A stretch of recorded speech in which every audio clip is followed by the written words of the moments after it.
इस कार्यक्रम के पुण्यार्चक हैं श्री नरेश सुखबीर सिंह जी जैन विसर, धर्मपत्नी किरण नरेश जैन, पुत्र व पुत्रवधू मानव नरेश जैन, अनुराधा मानव जैन, पुत्र मोहित नरेश जैन, पौत्र विहान मानव जैन, आहान मानव Jain, Sabarmati Ahmedabad 5, Visar detergents private limited Ahmedabad, Dhodh Sikar प्रवासी इम्फाल बैंगलोर कलकत्ता निवासी, पिताजी स्वर्गीय श्री मिश्री लाल जी काला एवं माता श्री स्वर्गीय फूल देवी जैन की पुण्य स्मृति में कोरोना वैश्विक महामारी के शीघ्र निवारणार्थ पुण्यार्चक महेश कुमार काला एवं धर्मपत्नी श्रीमती मंजू देवी जैन, पुत्र अंकित, पुत्रवधू कृतिका, पौत्र आरव एवं अद्विक आदि काला, पुत्री एवं दामाद श्रीमती मिकिता अंकित जी गंगवाल, कुमारी वान्या अर्थव Gangwal Ranchi, firm variety traders complex Imphal Calcutta Bengaluru, Shrimati Suman Jain, Shri Mahendra Kumar Jain Kala, सब परिवार कोची केरल। स्वर्गीय श्री नागराज सगरी की पुण्य स्मृति में 32 शेषाद्री रोड आनंदा राव सर्कल बेंगलुरु, श्रीमती शोभा नागराज सगरी बेंगलुरु, पुत्री सौभाग्यवती रेखा मोहन कुमार वडकोद्रे, दामाद श्री मोहन कुमार वडकोद्रे, पुत्री सौभाग्यवती प्रतिभा सदन, दामाद श्री सदन कुमार बेंगलुरु, पुत्री सौभाग्यवती सची देवी रवि कड़बी, दामाद रवि कड़बी बेंगलुरु, श्रीमती सरोज, श्री सुनील, आशिका, प्रतीक जैन, अंकित एवं Khushboo Pataudi, firm Saroj roofing private limited Cochin, Shri Chhavi Kumar Sethi, Shrimati Kavita Devi Sethi, Sheel Chand Chhavi Kumar Sethi, firm Amar roller flour mill, Dimapur Nagaland.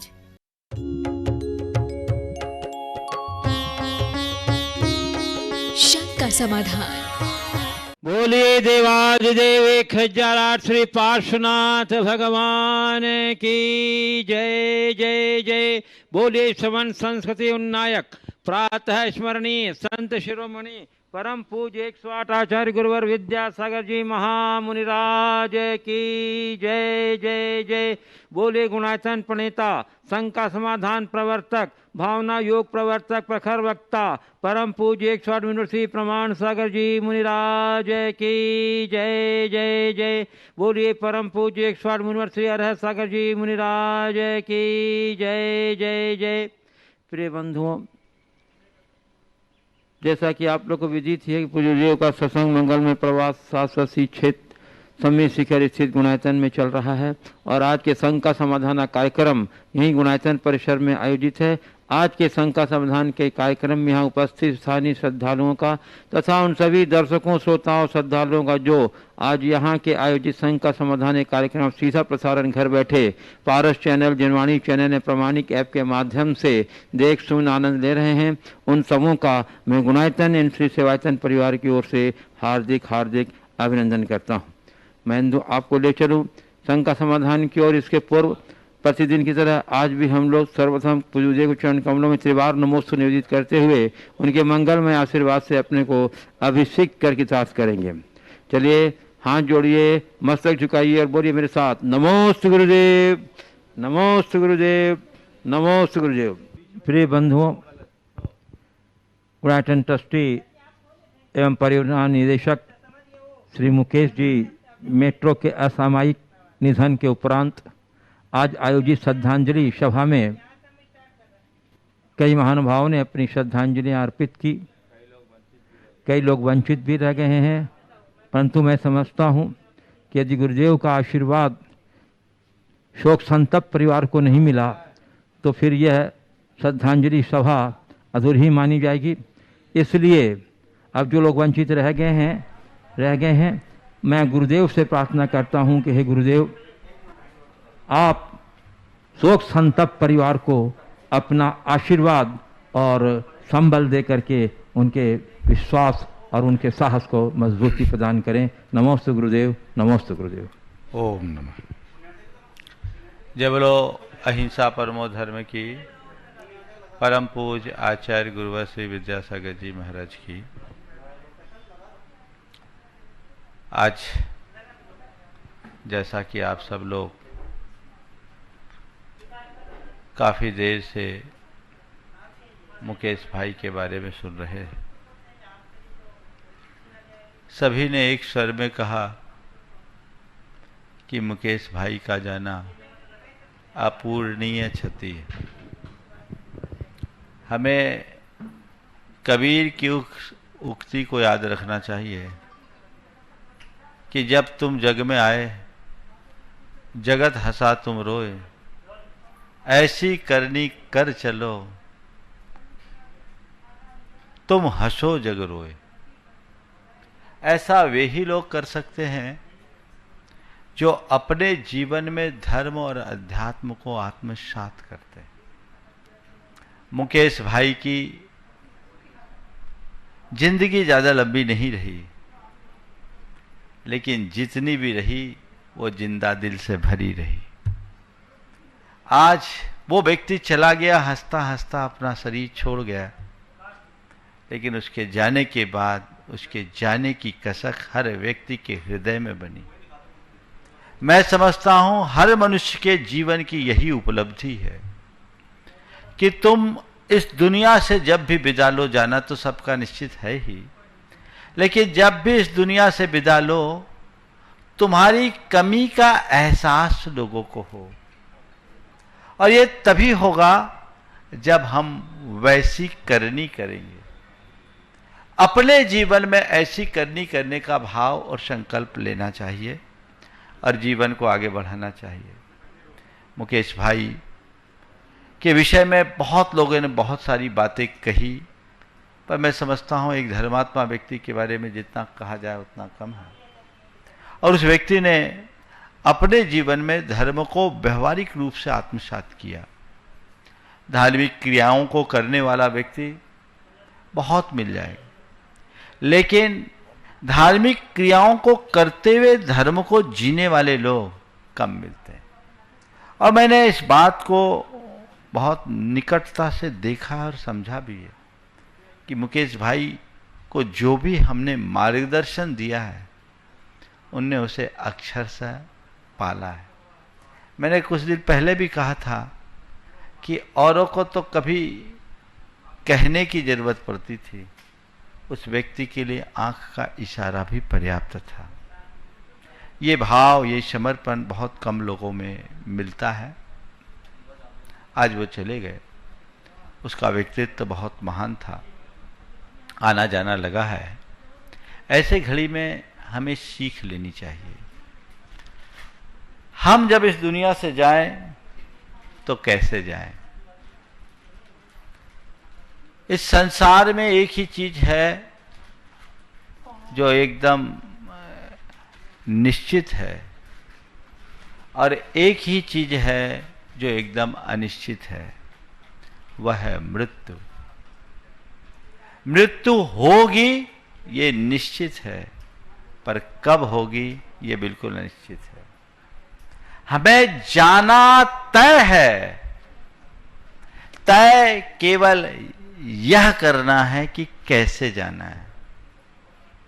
अगर मनुष्य इस तरह की घटनाओं से कोई सीख ले और अपने अंदर प्रेरणा जगाए, तो जीवन में बहुत बड़ा बदलाव घटित किया जा सकता है, और वह हमें जीवन को एक नई उपलब्धियों के मुकाम तक पहुंचा सकता है।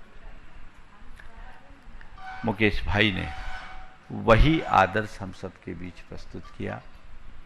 पेशे से इंजीनियर और एक अच्छे आर्किटेक्ट होने के बाद, एक बड़ी कंपनी के संचालक होने के बाद, उस व्यक्ति ने अपने जीवन में अहंकार को कभी हावी नहीं होने दिया, और धर्म क्षेत्र के लिए तो पूरी तरह समर्पित रहे।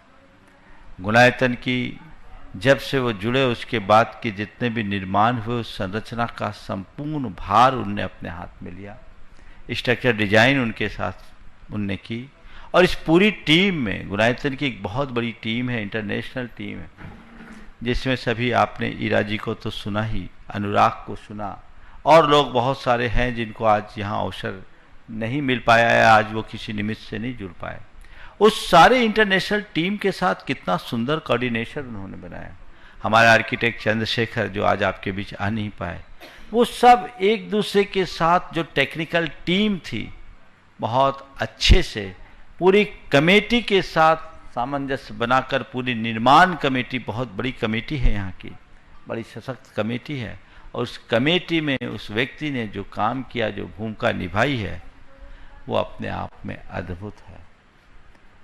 आज वो गुणायतन के पूर्ण होने के पहले इस दुनिया से चले गए, पर मुझे लगता है ये गुणायतन भले उनके सामने पूरा ना हुआ हो, पर उनने अपना गुणायतन तो बना लिया। उन्होंने अपने जीवन का गुणात्मक विकास कर लिया, इसमें कोई संशय नहीं। और अब जहां होंगे उनके दिमाग में गुणायतन ही होगा। हमें अपने जीवन के गुणात्मक विकास की भावना जगानी चाहिए, प्रेरणा लेनी चाहिए और उसी दिशा में आगे बढ़ना चाहिए। गुणायतन ट्रस्ट के लोगों को मैं कहूंगा कि एक मजबूत स्तंभ तुम्हारे बीच से गया है, तुम्हें चाहिए कि उस जिम्मेदारी को जब दोहरी जिम्मेदारी मानकर अपने उद्देश्यों के अनुरूप आगे बढ़ें और हमें कुछ नए लोगों को जोड़कर कार्य को गति देने का प्रयास करना चाहिए। इस संसार का नियम है, कोई आता है, कोई जाता है, चला जाता है, केवल सामने वाले की स्मृतियां हमारे सामने शेष रहती है। उस तरीके से देखें। और मैं पूरे परिवार को आशीर्वाद देता हूं, खासकर उनकी धर्मपत्नी कीर्ति, कुणाल, मृणाल, अपने जिस तरह की क्षमता, धैर्य और समझदारी का परिचय आप लोगों ने दिया है वो बनाए रखें। इस संकट की घड़ी में विपत्ति धैर्य मथाभुत ये क्षमा, इस उक्ति को चरितार्थ करें और ये समझें कि समय घाव करता है, समय घाव भरता है। ये तो संयोग है और हम लोग ये जानते हैं कि संयोग महज संयोग होते हैं। हम इन संयोगज भाव से अपने आप को मुक्त करें और अपने जीवन को सतपथ पर आगे बढ़ाने का प्रयास करें। बहुत सारे लोग थे जो आज अपने भाव व्यक्त करना चाहते थे, शायद उनको आज अवसर नहीं मिला, कुछ तकनीकी खामी और अन्य चीज़ों के लिए। वे भी समझ लें यहाँ भाव व्यक्त भले न कर पाएँ, पर उनके भावों की अभिव्यक्ति तो हो ही गई है। फिर जब कभी अवसर मिले उसके अनुरूप ये कार्यक्रम दिखेगा। एक जरूर आज के संदर्भ में कल मोक्ष कल्याणक का व्रत है, बहुत सारे लोगों का व्रत है और यहाँ एक निवेदन आया कि कल 18 तारीख को व्रत है। अब मंदिर बंद है, हम क्या करें? ऐसे लोगों को जो वर्षों से व्रत करते आ रहे हैं, घर पे व्रत कर ले, घर पर दर्शन पूजन वंदन कर ले, पर इस व्रत की गणना ना करें। अगली बार जब आए एक ज़्यादा कर ले, व्रत को तोड़े नहीं। जो एक आध दिन का व्रत है तो उनका अच्छा हो जाएगा, इसी अनुरूप व्रत पालना चाहिए। हाँ, और मैं हमारे साथ ये लाइन पर मौजूद हैं महेश जी, आप हमारे साथ लाइन पर मौजूद हैं। अब मेरी बात सुन रहे हैं तो कृपया आप अपनी जिज्ञासा और अपनी भावना गुरुजी के सामने प्रस्तुत कीजिए। महाराज श्री नमोस्तु नमोस्तु नमोस्तु। बोलिए, अपनी जिज्ञासा रखिए। श्री पहले तो मैं बहुत आनंदित हूँ और पहले से मेरी बहुत समझ की इच्छा थी, लेकिन कल जो है अक्षय तृतीया के दिन मैं इससे जुड़ गया। और महाराज जी एक मेरा छोटा सा प्रश्न है, मैं महाराज जी पहली प्रतिमा धारण करना चाहता हूँ, तो उसे मुझे क्या तैयारी करनी पड़ेगी? प्रतिमा तो आपके पास आके ही मैं धारण करूँगा, तब तक मैं क्या तैयारी करूँ? देखिए, बहुत अच्छा मनोभाव आपका बना है। रिटायरमेंट के बाद आप अपने द्रव्य का सदुपयोग करने का मनोभाव रखें और साधना के क्षेत्र में आगे बढ़ने की जो भावना आपकी जागी है वो निश्चित सराहनीय है। आपने पूछा है पहली प्रतिमा की प्राप्ति के पालन करने के लिए मुझे क्या तैयारी करनी होगी। सबसे पहले रात्रि में 4 प्रकार के आहार का त्याग, इसका अभ्यास कीजिए। रात्रि पानी का भी परित्याग कीजिए। दिन में आप भोजन करें, एकदम 16 हो सके तो चलेगा, नहीं है तो सेमी 16 भी चलेगा। अभक्ष और अमर्यादित वस्तुओं का त्याग कीजिए। बाजार के अचार मुरब्बा आदि का प्रयोग न करें। अनछने पानी का प्रयोग न करें, छने पानी का प्रयोग करें। नित्य देव दर्शन का अपना नियम बनाए, अभी वर्तमान की कोविड काल जैसी आपत्तिकालिक स्थिति को छोड़कर। तो इतना अभ्यास आप कर लेंगे तो आपके अंदर पहली प्रतिमा के धारण की योग्यता आ जाएगी। फिर जब आप यहाँ प्रत्यक्ष पधारेंगे सारी विशेष बातें आपसे कर दी जाएगी। मेरा आशीर्वाद। हमारे साथ लाइन पर हैं श्री राजकुमार जी गुल्ली, सतना गुणायतन ट्रस्टी। राजकुमार जी, आप कृपया अपनी जिज्ञासा, अपनी भावना गुरुजी को चरण में प्रस्तुत कीजिए।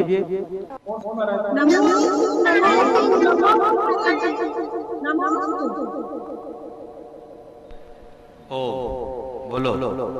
हाँ आप अपने जिज्ञासा रखिए।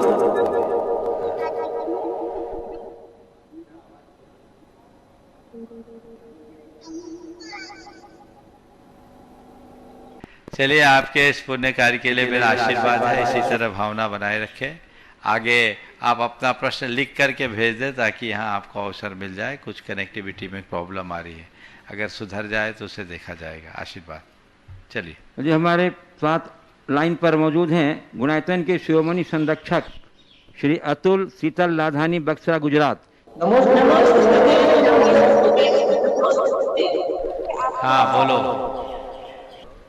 गुरुदेव, मेरा प्रश्न है कि हम जब आत्मा जब 84 लाख जीव योनि में भ्रमण करता है, तब उसे जन्म, जरा और मृत्यु तीनों वेदनाओं से गुजरना पड़ता है।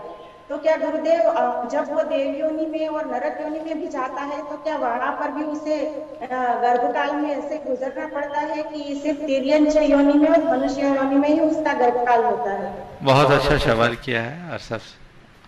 और सबसे पहले तो मैं आपके इस मनोभाव का साधुवाद देता हूँ। हमेशा आपके सब मन में दान की भावना होती है और आपने ऐसे अवसर पर ये जो दान करने का मनोभाव बनाया है, ये भावना हमेशा बनी रहे और औरों के लिए भी प्रेरणा मिले। आपने पूछा मनुष्य जीवन में जैसे जन्म, जरा और मृत्यु का दुख होता है, क्या देव और नरक योनि में भी ऐसा होता है? नहीं। जन्म में हमें यहाँ दुख होता है और फिर हमें जरा यानी बुढ़ापा का भी सामना करना पड़ता है। और मनुष्य की जो मृत्यु होती है वो बहुत प्रायः दुखद होती है। सहज मृत्यु बहुत कम लोगों की होती है, बिरले भाग्यशालियों की होती है। बाकी लोगों की मृत्यु की स्थिति ऐसी होती है कि कोई रोग, वेदना, कई अकाल मृत्यु के भी शिकार होते हैं। मनुष्यों के साथ भी ऐसा होता है, तिर्यंचों के साथ भी होता है। प्रसव की पीड़ा के साथ मृत्यु तक पीड़ा होती है। लेकिन देवों और नारकियों के साथ ऐसा नहीं है। देवों का उपाद जन्म होता है, वो गर्भ से तो जन्म लेते ही नहीं। उनका स्थान, देवों नारकियों दोनों का उपाद जन्म होता है। देवों का अपना एक स्थान सुनिश्चित होता है और जन्म लेते ही हमारा शरीर पूर्णतः विकसित हो जाता है। हमारे संपूर्ण शारीरिक अवयव एक साथ विकसित हो जाते हैं और व्यक्ति जैसे सो के उठा जैसा होता है और उसकी 16 वर्ष की कुंवार जैसी स्थिति होती है। जीवन पर्यंत उनके शरीर में किसी भी प्रकार की विकृतियां नहीं आती, हमारे जैसे लोगों की तरह बीमारियां नहीं होती, उनको बुढ़ापा नहीं आता। पर मरण तो उनका भी होता है, लेकिन उनका मरण सहज होता है, आयु पूरी होने पर होता है। अकाल मरण उनका नहीं होता, पर फिर भी शोक संताप तो उनके मन में बना ही रहता है, वे उससे मुक्त नहीं होते। नारकियों का जन्म बड़ा त्रासपूर्ण होता है। वे जब जन्म लेते हैं तो जिस स्थान पर उनका शरीर विकसित होता, उपाद होता है, वहाँ से उनका शरीर काफ़ी ऊंचाई पर उछलता है और ऊंचाई से उछल करके नीचे 36 प्रकार के तीक्ष्ण अस्त्र जो ऊर्ध्वमुखी होते हैं उन पर गिरता है और सारा शरीर छत विक्षत हो जाता है।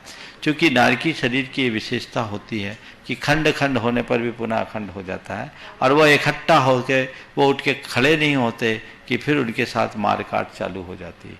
नारकियों का पूरा जीवन दुखपूर्ण होता है और वे अपने जीवन को इसी तरह जीते हैं। अंत में उन्हें भी नरक से मरना पड़ता है। तो मनुष्यों और तिर्यंचों के जन्म, जरा और मृत्यु की बात जिस तरह की है वैसे देवों और नारकियों में नहीं। तो गोपालगंज सागर से मध्य प्रदेश से श्रीमती किरण राजेश जैन कह रही हैं, गुरुवर, एक स्वस्थ परिवार का महत्वपूर्ण और अभिन्न अंग है स्त्री। स्त्री के बगैर परिवार की अवधारणा संभव नहीं। फिर भी भारतीय संस्कृति में कहीं कहीं स्त्री को दोयम दर्जा दिया गया है, ऐसा क्यों? आज अंतर्राष्ट्रीय परिवार दिवस पर आपका संदेश स्त्री पर्याय के लिए क्या? देखिए, परिवार हमारी संस्कृति का आधार है और हमारे यहाँ परिवार की अवधारणा तो इतनी उदात्त है कि सारे संसार को एक परिवार के रूप में देखने की बात कही गई। वसुधैव कुटुंबकम की धारणा भारत से ही पूरे विश्व में प्रसारित हुई, तो हम उसके अनुयायी हैं और हम उस तरीके से चलते हैं। आपने पूछा है कि एक परिवार में स्त्री की क्या भूमिका होनी चाहिए। एक परिवार में स्त्री की क्या भूमिका होनी चाहिए और आज स्त्रियों को दोयम दर्जा दिया गया है। मैं इससे सहमत नहीं हूँ कि स्त्रियों को दोयम दर्जा दिया गया है। स्त्रियों को स्त्री का दर्जा है वो अपने आप को द्वयम महसूस करे, ये बात अलग है। हमारी संस्कृति में स्त्रियों को तो उच्च स्थान दिया गया है। हम माँ का नाम पहले लेते हैं, पिता का बाद में। माता पिता कहते हैं, माँ बाप कहते हैं, पिता माता नहीं कहते, बाप माँ नहीं कहते। ये इस बात का प्रमाण है कि भारत में स्त्री को कितना महत्व दिया गया है।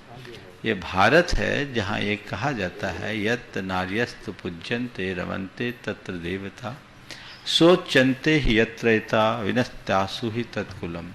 जहाँ नारियाँ पूजी जाती है, जहाँ नारियाँ पूजी जाती है वहाँ देवता भी रमते हैं, और जिस कुल की नारियाँ शोक मग्न होती है वह कुल शीघ्र विनष्ट हो जाता है। तो नारी तो पूरे परिवार की धड़कन है। जैसे हमारे हृदय की धड़कन ठीक चलती है तो सब कुछ ठीक होता है, नारी भी हमारे परिवार की धड़कन है। उसके हाथों पूरे परिवार के भाग्य का सृजन होता है। कहते हैं एक नारी के सलवटों में परिवार का भाग्य लिखा होता है, उसके सलवटों में परिवार का भाग्य लिखा होता है।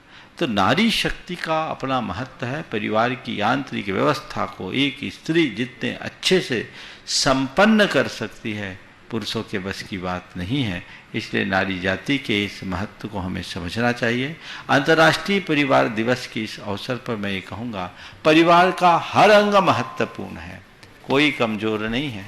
हम किसी को कमतर नहीं माने, कोई अधिक कोई हीन दिखने में आ सकता है, लेकिन महत्व सबका है।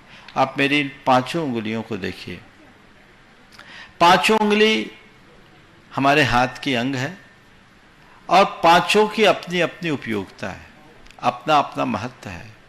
अब हर उंगली एक सी तो नहीं है। अब अंगूठा अगर मध्यमा का स्थान ले ले, मध्यमा यदि अंगूठा का स्थान ले ले तो क्या होगा?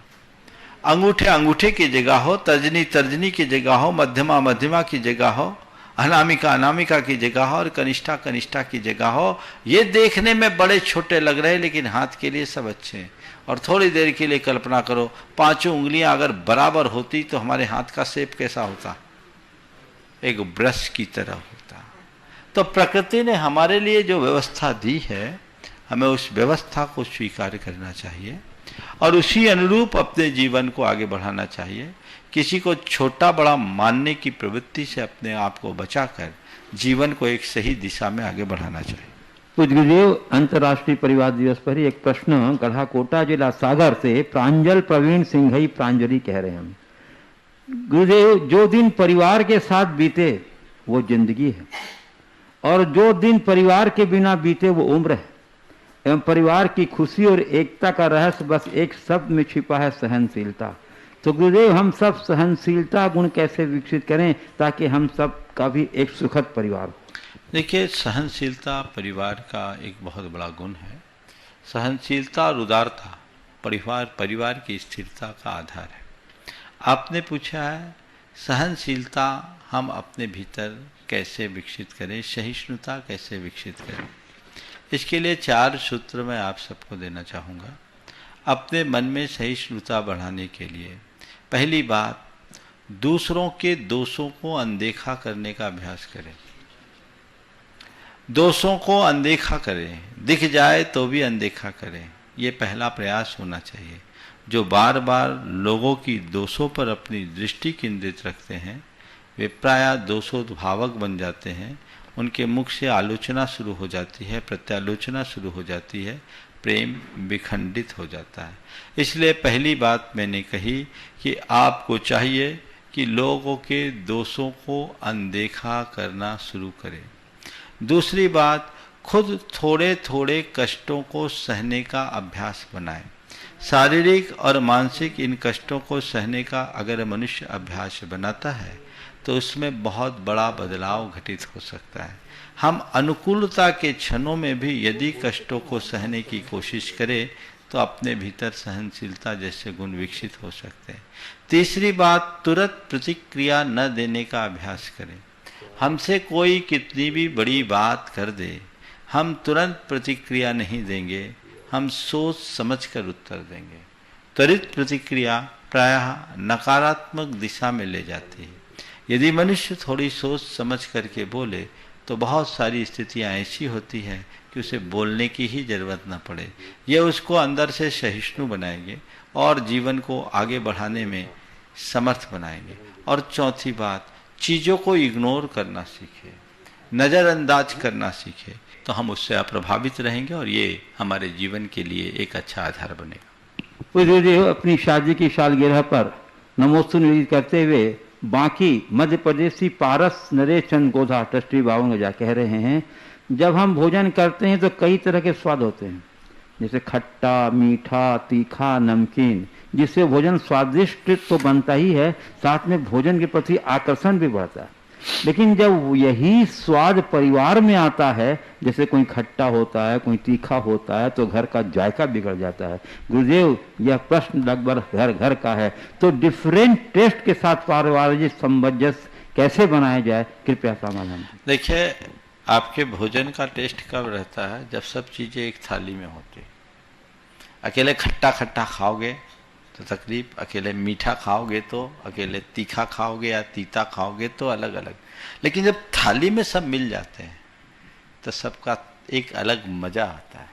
तो अब परिवार में कोई खट्टा हो, कोई मीठा हो, कोई तीखा हो, कोई तीता हो, कोई कड़वा हो, कोई कैसाला हो, कोई चरपरा हो, सब हो, पर सब एक थाली में हो, टेस्ट अपने आप बन जाएगा।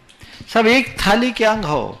खट्टा भी मेरा भोजन है, मीठा भी मेरा भोजन है, तीखा भी मेरा भोजन है, चरपरा भी मेरा भोजन है, कड़वा भी मेरा भोजन है और मधुर भी मेरा भोजन है। ये सब मेरे भोजन के स्वाद हैं। सबको इकट्ठा मिलाकर भेल बना लो, चकाचक, है ना?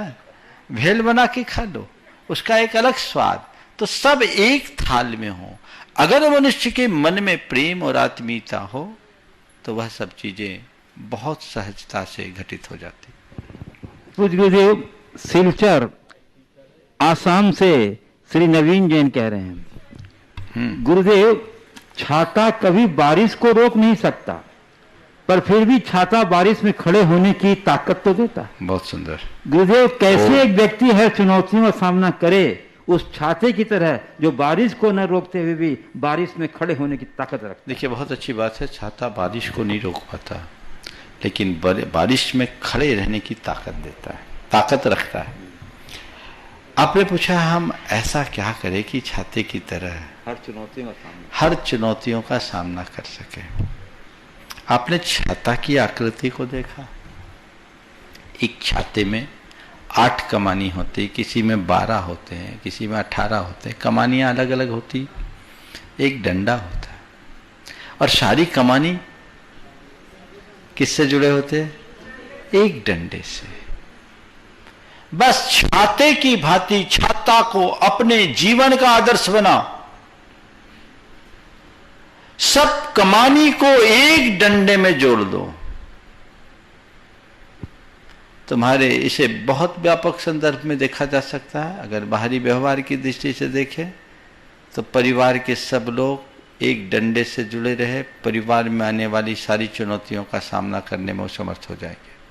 समाज के लोग छाते की तरह एक डंडे से जुड़ जाएं और सब जीवन में आने वाली सामाजिक सारी चुनौतियों का सामना करने में समर्थ हो जाएंगे। और यदि खुद के व्यक्तिगत जीवन में ढेर प्रकार के उतार चढ़ाव हो तो इस ढेर प्रकार के उतार चढ़ाव आने में जीवन के हर उतार चढ़ाव को, जीवन के साथ घटने वाले हर प्रसंग को एक एक अलग अलग कमानी के रूप में देखो और उसे धर्म निष्ठा के डंडे से जोड़ के रखो। हर चुनौती का सामना करने की सामर्थ्य आ जाएगी। जिस दिन तुम डंडे से जुड़े रहोगे तुम्हारा झंडा बुलंद रहेगा। पूज्य गुरुदेव, अजमेर राजस्थान से गुणायतन ट्रस्टी श्री सुभाष रेखा जी अपने जन्मदिवस के अवसर पर नमोस्तु पूर्वक पूछ रहे हैं, गुरुदेव, जब भी कभी चाय पीना होता है तो चाय बनाने के बाद पहले उसे छलनी से छान कर पिया जाता है। गुरुदेव, वो उनका प्रश्न है कि जब चाय पीना होता है तो चाय बनाने के बाद चाय को छलनी से छान कर पिया जाता है। तो गुरुदेव, मैं ये जानना चाहता हूँ कि मन को छानने की भी कोई छलनी है क्या? बहुत अच्छी बात है। चाय पीने के लिए आप चाय को छलनी से छान करके पीते हैं, मन को छानने के लिए क्या करें? हमारे यहाँ चाय नहीं, हमारे यहाँ तो पानी भी छान करके पीने की बात, पानी भी छान करके पीने की बात की है। हमारे यहाँ एक बड़ी नीति है, सत्य पूतम वदेत वाचा, वस्त्र पूतम पिबेत जलम।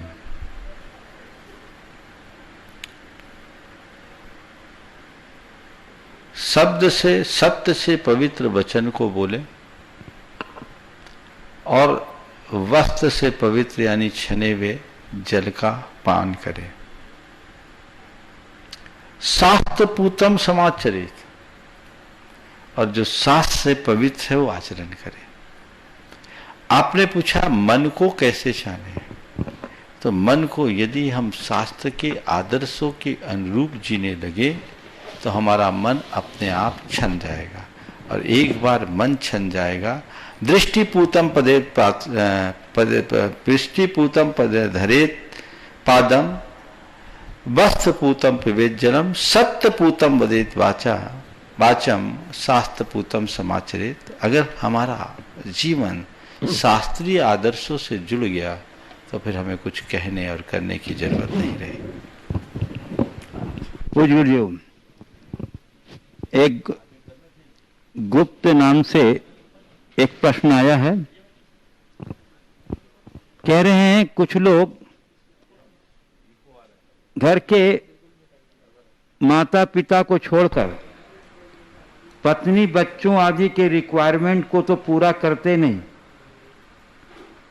पैसे का रोना रोते रहते हैं, और दूसरी तरफ बड़ी बड़ी बोलियां आदि लेते हैं।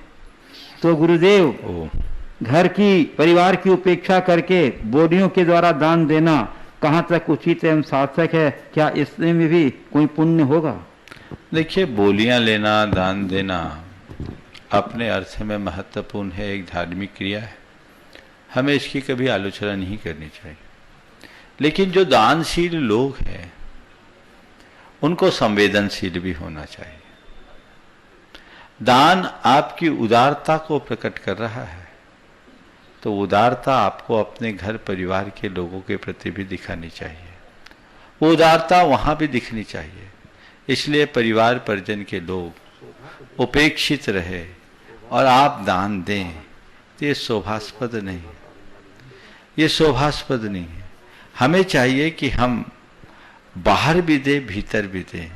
हम कितना भी दान दें, परिवार के साथ भी हमारे संबंधों में मधुरता होनी चाहिए। कई बार ऐसा कुछ उल्टा भी होता है। मैं एक स्थान पर था, एक व्यक्ति जो समाज का प्रमुख था और उसका सगा भाई वह हलवाईगिरी करता था, शादी विवाहों में लोगों के यहाँ भोजन कराता था, बनाता था। लोगों ने मुझसे कहा कि महाराज जी इतना दान करता है, लेकिन अपने भाई को थोड़ा सहयोग कर दे तो ये बहुत अच्छा हो जाएगा। मैंने जब उसके भाई से पूछा कि मामला क्या है, उसने कहा मुझे कोई भी सहयोग की अपेक्षा ही नहीं, हम समर्थ हैं, हमें इतना आता हम अपना कमा के खा लेंगे। हमारा अपना एक बेटा है, मैं उसको IIT के लिए तैयार कर रहा हूँ, पढ़ लिख करके ठीक बन जाएगा, जिंदगी भर की मशक्कत खत्म, हम क्यों भैया से ले। जिस दिन हम अपने लिए असमर्थ हो जाएंगे तब भाई की बात करेंगे। यद्यपि भाई ने एक दो बार मुझसे कहा, पर मैंने खुद ने मना कर दिया। तो ये भी एक अच्छा उदाहरण है। अब ऐसे लोगों के विषय में जब लोगों ने मुझे खुद से कहा था कि महाराज ये व्यक्ति की इतनी उपेक्षा और इधर दान, तो दान वो देना, सहयोग देना चाह रहा है, लेकिन अगला लेने को राजी नहीं, तो वो क्या करे। और आपको बताऊं, और वह व्यक्ति अपनी तपस्या में सफल भी हो गया। उसका बेटा IIT करके एक मल्टीनेशनल कंपनी में काम कर रहा, अभी US में है, बहुत अच्छी स्थिति में है, और उसने अपने पिता को आज बहुत अच्छी जिंदगी दे दी, सुविधाएं दे दी। तो ये भी एक व्यक्तित्व के विकास का पक्ष है।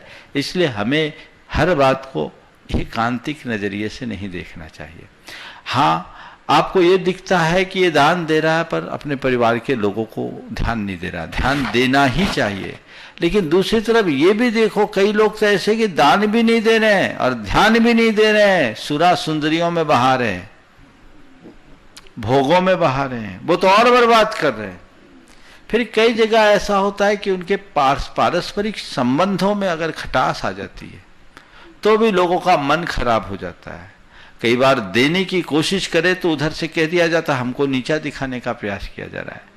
तो ये सब चीजें अपने आप दूर हो सकती है यदि हमारे मन में प्रेम हो, और हमें प्रेम अपने से करना चाहिए, अपनों से करना चाहिए, तभी हम औरों तक अपना प्रेम फैला सकेंगे। पूज्य गुरुदेव, गुणायतन कोषाध्यक्ष श्री नंदलाल जी जैन छावड़ा नमोस्तु करते हुए कह रहे हैं, आज कोरोना महामारी सृष्टि के इतिहास की सबसे भीषणतम एवं जानलेवा चुनौती है। जिंदगी कहती है कि व्यक्ति ईश्वर की सर्वश्रेष्ठ कृति है। यह भी सही है कि जिंदगी और मृत्यु में केवल एक सांस का अंतर है। इस परिप्रेक्ष्य में मेरी जिज्ञासा है कि ऐसे में व्यक्ति इस सांस और पल को कैसे सम्मान दे। बात बिल्कुल सही कही है कि जिंदगी और मौत में बस एक सांस भर का अंतर है। एक सांस उखड़ी, खेल खत्म। आपने पूछा है ऐसे पल में हम सांस और मौत को कैसे संभालें। ये लिखा ना, सांस और इस पल को, क्या लिखा? सांस और पल को कैसे सम्मान दें। मैं तो एक ही बात कहूंगा, सांसों का आने जाने का क्रम लगा है, पल पल सांसें खत्म हो रही है। सांसों को रोक पाना या पल को रोक पाना हमारे बस की बात नहीं है। बस मन में एक विश्वास जगाए कि जीवन नश्वर है, जीव अमर है। क्या कह रहा हूं? जीवन नश्वर है, जीव अमर है। जब तक मेरे शरीर और सांसों का गठबंधन है तभी तक जीवन है। गठबंधन टूटेगा, जीवन समाप्त हो जाएगा, लेकिन जीव समाप्त नहीं होगा। इसलिए हम अपने जीवन के हर पल को सार्थक करने का प्रयत्न करें। एक एक श्वास को सार्थक प्रयास करने का प्रयास करें। सांसों का क्रम कभी रुकेगा नहीं। सांसें हमारी बहुत बड़ी संपदा है, और इसका विडंबना यह है कि इसका आभास मनुष्य को नहीं होता। इसका आभास तब होता है जब सांसें रुकने लगती है। काश हम इस बात को समझ पाते तो हमारे जीवन की दिशा और दशा निश्चित बदल जाती। तो हम हर पल को सार्थक करने का उद्यम करें। पूज्य गुरुदेव, अजमेर राजस्थान से श्री प्रकाश जैन पाटनी कह रहे हैं, गुरुदेव अहंकार कभी सत्य को स्वीकार नहीं करता है, और जो सत्य को स्वीकार करता है वह अहंकार नहीं करता है। महाराज जी, अलग अलग परिस्थितियों में इंसान का अलग अलग नजरिया होता है, और कहीं कहीं उनके व्यक्तित्व में अहंकार नजर आ ही जाता है। जिनके बारे में हमेशा सरल स्वभावी व निर्मल विचारों वाला कहा जाता है, उनका दो मुखी व्यक्तित्व किस गुण को दर्शाता है, कृपया मार्गदर्शन करें। देखिए, अहंकार मनुष्य की एक दुर्बलता है। हीनाधिक रूप में अहंकार हर किसी के अंदर पलता है। बुराई तो बुराई है, बुखार बुखार है, लेकिन हम लोग देखते 99 फीवर में आदमी अपना काम कर देता है, और वही फीवर 103, 4, 5 चढ़ जाता है तो फिर वो बड़ा भयावह हो जाता है, और 107 में तो जानलेवा बन जाता है। तो अहम एक बुखार है। अब हमें देखना है कि उसकी पोटेंसी कितनी है, वो किस तापमान में है, कितनी डिग्री है। कोशिश करनी चाहिए कि हम ज्वर मुक्त हों, एक हिस्से तक रहे, उससे अधिक नहीं। अहंकार पूरी तरह न छूटे, कोई चिंता नहीं, लेकिन कुछ जगह अहम से बचना चाहिए। 4 स्थानों पे अहम को गौण करना चाहिए। अगर परिवार के संबंध टूटने लगे या संबंधों में खटास आए, अहम को त्याग दो। मन की शांति खंडित होने लगे, अहम को त्याग दो। गुरुओं की शरण में आओ, अहम को त्याग दो। और धर्म के क्षेत्र में आओ, अहम को त्याग दो। आप अपनी शांति को गिरवी रखकर अहम मत पालो। प्रायः अहंकार में अशांति टंगती है। अहंकार, शांति को मेंटेन करके चलो, वहां अहंकार नहीं। संबंध बिगड़ने लगे, वहां अहंकार नहीं, झुक जाओ। बस एक बार इतना से तो कहना मैंने गलती कर ली। अहंकारी की एक परिणति होती है, वो अपनी गलती को स्वीकारता नहीं, सामने वाले पर दोषारोपण करता है, हमेशा गेंद दूसरों की तरफ फेंक देता, मैंने कुछ नहीं किया। अगर वही वो व्यक्ति स्वीकारना शुरू कर दे तो वहां नम्रता आ जाती है। तो हर जगह व्यक्ति यदि विनम्रता के आदर्श को न भी अपना पाए तो कुछ स्थानों पर तो उनको ध्यान रखना ही चाहिए, और यही उनके व्यक्तित्व के विकास का आधार होगा। आपने कहा है सरल और क्या सकारात्मक रहने वाले, सरल स्वभावी व निर्मल विचारों वाला कहा जाता है। हाँ, उनके व्यक्तित्व में अहंकार न रहता है, जिनके बारे में हमेशा सरल स्वभावी व निर्मल ये स्वाभाविक है, होगा, पर हमें उनके प्रति सकारात्मक दृष्टिकोण रखना चाहिए। अगर व्यक्ति सरल स्वभावी है तो हमें उनके सरल स्वभाव को देखना चाहिए। कभी कभी हो सकता उनके अंदर भी अहंकार हो, पर हमें ये देखना है कि बहुलता किसकी है, अहंकार की या सरलता की। यदि सरलता की बहुलता है तो क्षमा है, और अहंकार की बहुलता है तो बहुत खतरनाक है। फिर अहंकार की भी तीव्रता कैसी है? एक व्यक्ति है जो थोड़ा अभिमान है, और एक व्यक्ति है जो अभिमान में चूर है। बुखार कितना ये देखना है, 99 है कि 103, 4, 5, 6, 7, समझ गए?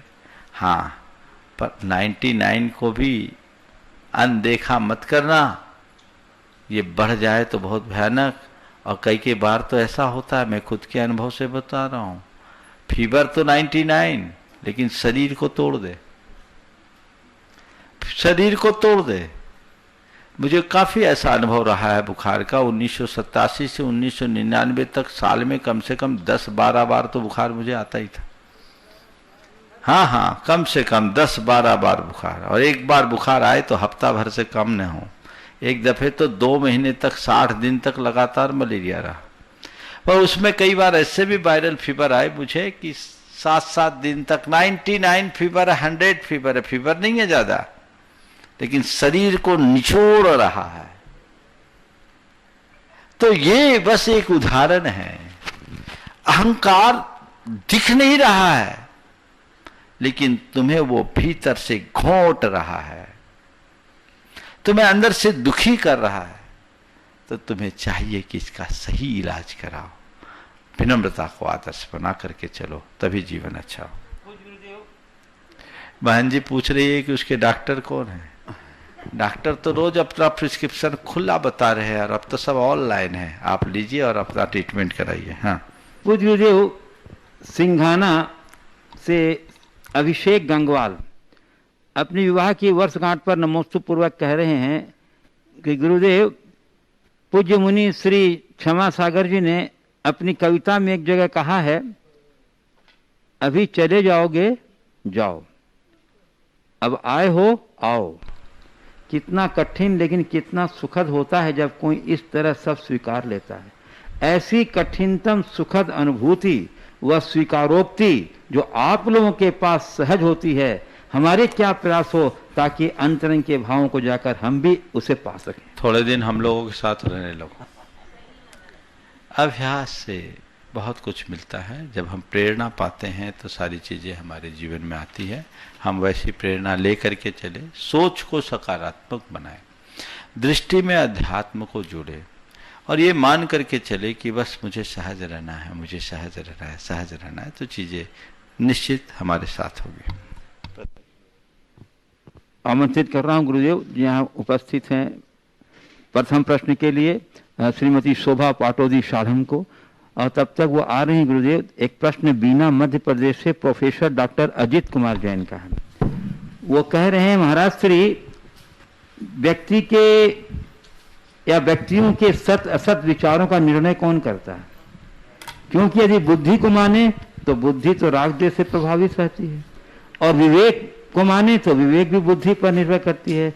तो महाराज श्री, इनका निर्णय कौन करता है? कृपया मार्गदर्शन दीजिए। देखिए, हमारे अंदर उत्पन्न होने वाले सद असद विचारों का निर्णायक हम खुद हैं। हमारी आत्मा, हमारी अंतरात्मा जानती है कि मैं क्या कर रहा हूँ, क्या सही है, क्या गलत है, और अंतरात्मा की तरफ दृष्टि हो तो जीवन अपने आप व्यवस्थित होगा। अंतर विश्लेषण हमें अपनी खूबियों और खामियों का दर्शन कराता है। श्रीमती शोभा पाटोदी साधम और उसके बाद तैयार रहेंगे श्रीमती लता गंगवाल, गया बिहार। नमोस्तु महाराज जी, नमोस्तु महाराज जी, दोनों महाराज को मेरा नमोस्तु। कहा गया है कि परोपकार सबसे बड़ा धर्म है। परोपकार कैसे करें कि ईश्वर पर बाधित न हो। अपने उपकार की उपेक्षा करके परोपकार करना कहाँ तक उचित है महाराज जी? अपने उपकार की उपेक्षा करके परोपकार करना कहाँ तक उचित है? देखिए, उपकार तो यही है कि हम परोपकार के साथ साथ स्व उपकार भी करें। समझ गए? हालांकि दो स्तर है जीवन के। अगर हम व्यवहारिक जीवन में जीते हैं तो हमें परोपकार को प्राथमिकता देनी चाहिए, लेकिन जब हम आध्यात्मिक क्षेत्र में जा रहे हैं तो आत्मोपकार की दृष्टि होनी चाहिए। परोपकार मुत्सृज्य सोपकार परोभव। परोपकार को छोड़कर स्वोपकार को करो, और यथार्थ स्व उपकार में ही परोपकार है। जब हम पूरी तरह आत्म केंद्रित होंगे तो हमारे आचार विचार और व्यवहार से पर का उपकार अपने आप होगा। नमस्ते महाराज। लता गंगवाल, गया बिहार आ रही हैं गुरुदेव। तब तक एक प्रश्न सतना मध्य प्रदेश से श्री अतुल दुबे व डॉक्टर आर के जैन का संयुक्त रूप से आया गुरुदेव। वो कह रहे हैं गुरुदेव, कल डॉक्टर आर के जैन का और आज मेरे चिरंजीवी अंशुल दुबे की विवाह बंधन की सालगिरह, और जीवन को धर्ममय, सुखी, परोपकारमय के रखने के लिए आपकी तरंगमय आशीर्वाद की तीव्र इच्छा है। जिज्ञासा ये है गुरुदेव कि विवाह होने के बाद जीवन गृहस्थी की गाड़ी दो पहियों पर चलती है। ऐसा क्या सूत्र है कि वो पहिया पंचर न हो, हवा न निकले, खराब नहीं हो और व्यवस्थित चलती रहे? हाँ, कल ये प्रश्न ही पंचर हो गया था, आखिरी में नंबर आया था, है ना? वो पहिया पंचर न हो, हवा न निकले, तो टायर मजबूत रखो। और आजकल तो एक अच्छी व्यवस्था बन गई है, ऐसे पहिए आने लगे जो ट्यूबलेस है ना? ट्यूबलेस टायर होते हैं तो वहाँ पंचर होने की संभावनाएं कम होती है। हमें चाहिए कि हम पहियों को सशक्त रखें, और कदाचित पंचर हो, पंचर तो होंगे, टायर है तो पंचर होगी, उसे रोका नहीं जा सकता। लेकिन टायर यदि पंचर हो भी रहे हैं तो हमें अपने साथ स्टेपनी लेकर के चलना चाहिए, और स्टेपनी ऐसी जो कहीं भी फिट हो जाए। यदि ये दृष्टि रखेंगे तो कहीं कोई दिक्कत नहीं है, और ये तभी होगा जब हम सब एक दूसरे के पूरक और प्रेरक बनकर के चलेंगे। जिस परिवार के सदस्य केवल सदस्य के रूप में न रह करके एक दूसरे के पूरक और प्रेरक बन करके चलते हैं, उस परिवार का जीवन रथ अपने गंतव्य तक कहीं नहीं रुकता, वो मंजिल तक जरूर पहुंच जाता है। श्रीमती लता गंगवाल, गया बिहार। उसके बाद तैयार रहेंगे श्री राजकुमार जी, काला, हजारीबाग। नमोस्तु गुरुजी। गुरुजी, दर्पण में जब चेहरा देखते हैं दाग दिखाई देता है, दर्पण नहीं तोड़ते हैं, चेहरा साफ करते हैं। उसी प्रकार हमारी कर्मों में बताने वाले पर क्रोध करने के बजाय अपनी कमी एक्सपेक्ट कैसे करें? अपनी कमियों को एक्सेप्ट कैसे करें, ये बड़ी विडंबना है। हम दर्पण को देखते हैं, दाग मिटाते हैं, दर्पण को दोष नहीं देते, लेकिन आज जब कोई होता है तो हम सीधे अपनी उंगली उधर ही देख लेते हैं। अपनी कमियों को वही व्यक्ति देख सकता है जो हमेशा अपने जीवन के गुणात्मक परिवर्तन के लिए कटिबद्ध हो, और जो रोज अपना अंतर विश्लेषण करता हो। मैं तो सभी से कहता हूँ, हमारे यहाँ प्रतिक्रमण की बड़ी परंपरा है। शब्दों का प्रतिक्रमण करने की जगह भावों का प्रतिक्रमण करो। अपने आँखों को मूंद करके थोड़ी देर के लिए अपने भीतर डूबो और सोचो कि आज मैंने क्या गलत किया, क्या सही किया, मुझसे क्या कमी रह गई। यदि ये बातें देखने लगेंगे तो हमें हमारी कमियों का एहसास होगा, और वो हमारे जीवन में बदलाव का एक आधार होगा। आज भी मैं अपने जीवन में नित्य ऐसा करता हूँ, एक बार दिन भर के सारे विचारों की समीक्षा करता हूँ और तय करता हूँ कि इसकी पुनरावृत्ति अब मुझे नहीं करनी, ये मेरी कमियाँ हैं। तो एक एक कमी पर ध्यान देखते देते मनुष्य एक ऐसी स्थिति में आता है जब वो अपनी सारी कमियों को कम करने में समर्थ हो सकता है। नमोस्तु गुरुजी। राजकुमार जी, काला, हजारीबाग, झारखंड। गुरुदेव के चरणों में सशत बंधन, सशत नमन। गुरुदेव, पृथ्वी लोक पर तो चांद और सूरज हैं, नरक में भी चांद सूरज हैं क्या? अगर नहीं तो वहाँ तो घनघोर अंधेरा होगा। नारकी जीव आपस में लड़ते होंगे, कैसे पहचानते होंगे, कैसे देखते होंगे? देखिए, इस लोक में जो व्यवस्था है वो सब लोक में हो ऐसा नहीं, हर जगह के लाइट सोर्स अलग अलग है। यहाँ पर चांद सूरज है, स्वर्गों में वहाँ के विमानों का अपना अपना प्रकाश है, नरकों में अंधेरा है, अलग अलग व्यवस्थाएं। नहीं तो नारकी जीव आपस में लड़ते होंगे, एक दूसरे को कैसे? अरे वो अंधेरे में भी उनको दिख जाता है, जैसे नक्षत्र होते हैं रात में कैसे देख लेते हैं। अच्छा। देखते हैं कि नहीं देखते हैं? तो सबको वैसे होता है, जैसा माहौल वैसी दृष्टि। हाँ। नमस्ते। गुणायतन CEO श्री सुभाष जी जैन। परम श्रद्धेय मुनिद्वय के चरणों में शत नमन। गुरुदेव, अष्टमंगल हम लोगों के विधानों में और किसी मांगलिक कार्यक्रम में बहुत प्रयोग किए जाते हैं। गुरुदेव, ये अष्टमंगल क्या चीज का द्योतक है और ये क्या शास्त्रोचित है? ये क्या आगम से लिए गए हैं या केवल परंपरा से आए हैं? बहुत सुंदर।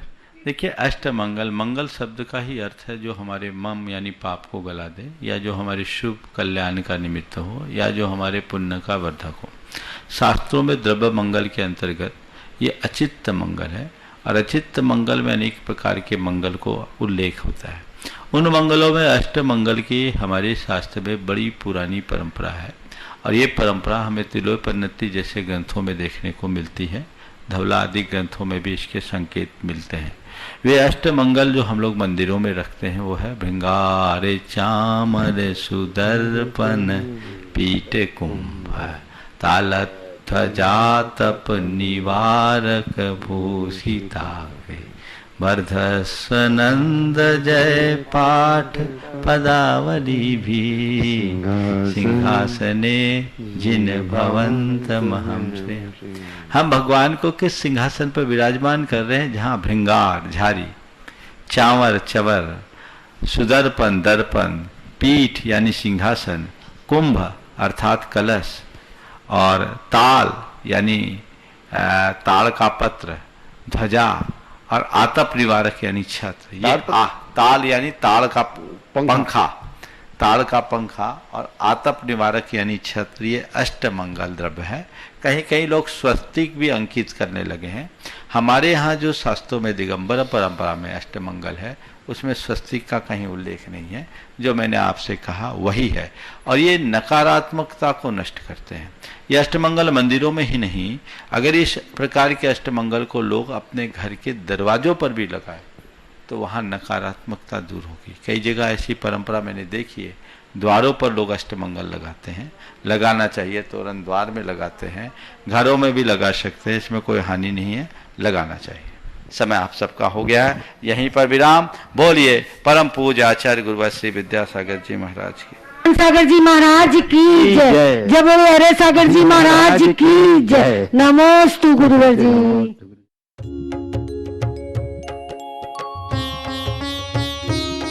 शंका समाधान। इस कार्यक्रम के पुण्यार्चक थे श्री नरेश सुखबीर सिंह जी जैन, विसर, धर्मपत्नी किरण नरेश जैन, पुत्र व पुत्रवधू मानव नरेश जैन, अनुराधा मानव जैन, पुत्र मोहित नरेश जैन, पौत्र विहान मानव जैन, आहान मानव Jain, Sabarmati Ahmedabad 5, Visar detergents private limited Ahmedabad, Dhodh Sikar प्रवासी इम्फाल बैंगलोर कलकत्ता निवासी, पिताजी स्वर्गीय श्री मिश्री लाल जी काला एवं माता श्री स्वर्गीय फूल देवी जैन की पुण्य स्मृति में कोरोना वैश्विक महामारी के शीघ्र निवारणार्थ पुण्यार्चक महेश कुमार काला एवं धर्मपत्नी श्रीमती मंजू देवी जैन, पुत्र अंकित, पुत्रवधू कृतिका, पौत्र आरव एवं अद्विक आदि काला, पुत्री एवं दामाद श्रीमती मिकिता अंकित जी गंगवाल, कुमारी वान्या अर्थव Gangwal Ranchi, firm variety traders complex Imphal Calcutta Bengaluru, Shrimati Suman Jain, Shri Mahendra Kumar Jain Kala, सब परिवार कोची केरल। स्वर्गीय श्री नागराज सगरी की पुण्य स्मृति में 32 शेषाद्री रोड आनंदा राव सर्कल बेंगलुरु, श्रीमती शोभा नागराज सगरी बेंगलुरु, पुत्री सौभाग्यवती रेखा मोहन कुमार वडकोद्रे, दामाद श्री मोहन कुमार वडकोद्रे, पुत्री सौभाग्यवती प्रतिभा सदन, दामाद श्री सदन कुमार, बेंगलुरु। पुत्री सौभाग्यवती सची देवी, रवि कड़बी, दामाद रवि कड़बी, बेंगलुरु। श्रीमती सरोज, श्री सुनील, आशिका, प्रतीक जैन, अंकित एवं Khushboo Pataudi, firm Saroj roofing private limited, Cochin. Shri Chhavi Kumar Sethi, Shrimati Kavita Devi Sethi, Sheel Chand Chhavi Kumar Sethi, firm Amar roller flour mill, Dimapur, Nagaland.